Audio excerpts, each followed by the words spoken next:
తూర్పుగోదావరి జిల్లా దేవరపల్లి మండలం బందపురం highway flyover వద్ద లారీని ఢీకొన్న కావేరీ ప్రైవేట్ ట్రావెల్స్ బస్సు 2 డ్రైవర్తో సహా 12 మందికి గాయాలు. హైదరాబాద్ నుండి భువనేశ్వర్కు 40 మంది ప్రయాణికులతో బయలుదేరిన బస్సు దేవరపల్లి వద్ద తెల్లవారుజామున ఆగి ఉన్న సిమెంట్ లారీని తప్పించబోయి ఢీకొట్టిన వైనం. ఈ ప్రమాదంలో గాయపడిన వారిని 108 వాహనంలో గోపాలపురం ప్రాథమిక ఆరోగ్య కేంద్రానికి తరలించిన దేవరపల్లి పోలీసులు.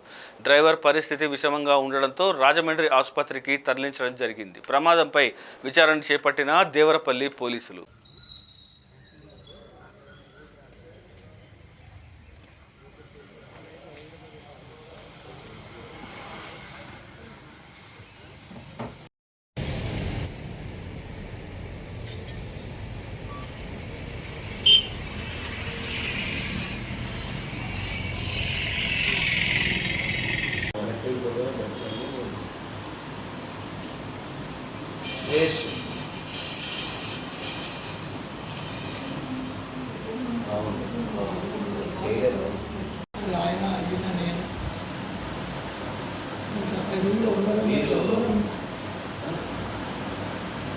జ్యోతి ఈ విధంగా టీవీలో వస్తుంది నార్మల్గా